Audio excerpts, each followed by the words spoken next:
threatening your family, doing something to your sister. I know where your mama work at. I know what school your brother go to. But then you traumatized. A lot of people say, why didn't you tell it? Well, if I told it and something happened to either one of my family members that they said they were going to do something to, then I'm automatically traumatized for the rest of my life. Also, you get to see them beat another little girl or another young lady in front of you.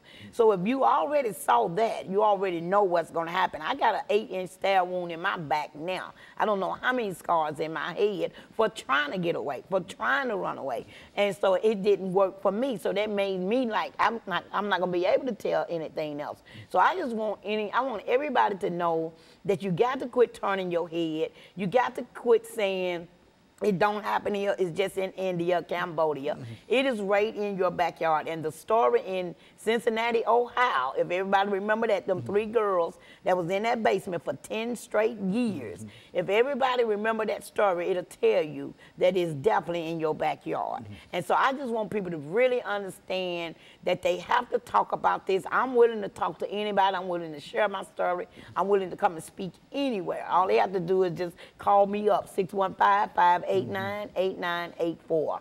And I'll come anywhere, because not only are they asking for the girls, they're asking for the little boys. So when I was in Louisiana, one of the clerks, workers had went online and ordered a 10-year-old boy. And this is why we was opening this subject, because this is not just a can of worms. This is a conversation and a concern for the entire state of Tennessee. And so people are able to order children by way of the internet. Men are able to order young boys and young girls and et cetera, simply with a click of the mouse. Yes. Is that what we're saying? Yes. That's how prevalent it is now, and how widespread. Yeah, everybody know about the page called Backspace, Backpage. That's for the girls. And then you got a gay page that they go on for the little boys.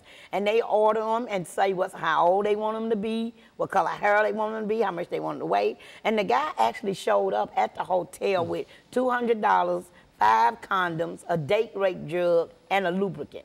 He actually showed up for a 10-year-old boy, and this man worked for the feds.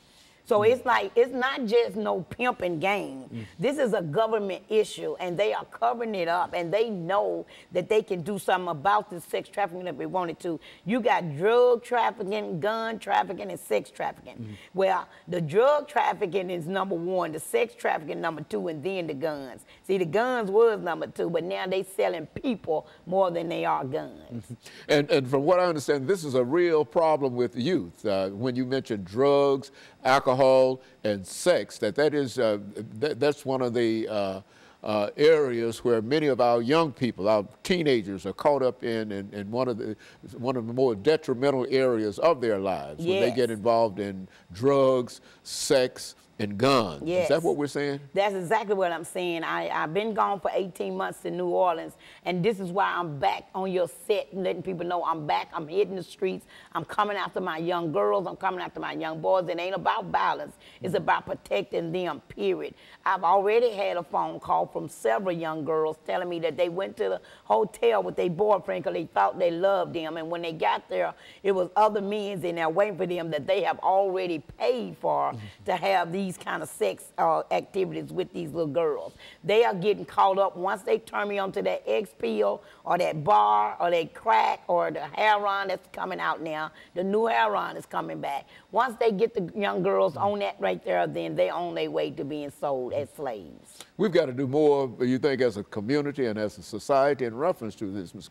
Greenlee. Yes. Having had a chance to work, what would you suggest that we do in terms of trying to get a handle on this? #1, I suggest the subject start happening in church. The subject start being talked about in schools, and the subject start being talked about in libraries, because those are the 3 places where they all are gathered at. And I know people don't want to talk about sex in church, but you need to talk about sex in church. You need to talk about sex trafficking. It's right next door.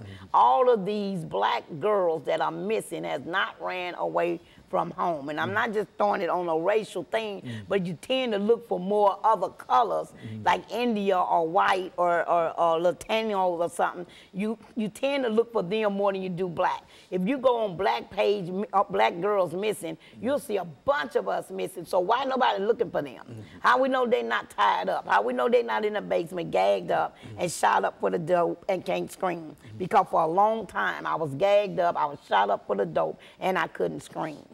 And so this is a real problem, and that what we're doing now is to simply try to highlight that and make people much more aware of it. And I have to admit that this is an eye-opener to me. Of course, I've heard of sex trafficking and, you know, here and there, but I didn't know it was such an industry. And you were saying that it is a real industry, and people are making a lot of money, and a lot of folks are getting hurt in reference to it, and et cetera.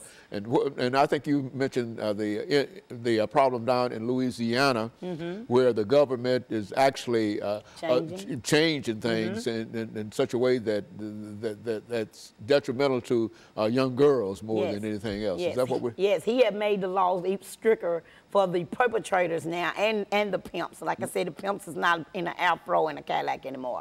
And he changed the law so tough that he flew me back down to stand there with him while he signed the new law and gave me a copy of it with the ink pen. So I was really proud of that. So whatever I was saying to him, it rests his ears, but more than anything, it rests his heart. He might have daughters himself or granddaughters, and it gave him something to think about. So now, if we done this in Louisiana, we need to do it in Tennessee, and this is what I'm here to talk about. I got both ends of the story. I got sex trafficking and I got youth violence, and I'm done with just talking about it. I want to be about it. And they both seem to come together. That violence is often associated with this trafficking, and whether violence or trafficking, young people, young females primarily, many females primarily are caught up in it, and there's nothing that they can do themselves, and they need some kind of assistance, some kind of help out of this.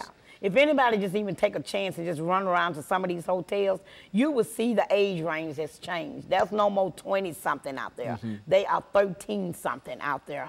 And it's sad. And you just look at them dressed like I was dressed, in the short dress and the high heels and all the lipstick. And everybody pointing at them just like they did me. Look at that fast-ass girl. Look at her with all that lipstick. But then nobody reach out to say, let me do something with this little girl. She don't need to be out here.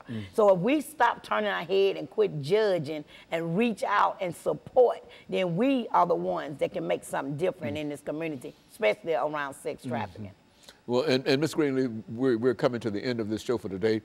And I want to thank you for that excellent information. I think that this is the show that we've been trying to get for a long time, because I think it has been quite recently. And I think that, needless to say, that all of the problems that we're having across the border in reference to those young people coming across the border, I think that might be involved in some of the activities that we're talking about. And we want to talk about it later, because I think that you probably got a lot of information in reference to what's going on with that. But in the meantime, let me thank you and to tell you how much we appreciate you coming by and giving us that information. And let me encourage our audience to tune in again next week for another informative edition of Comments. Thank you and good morning.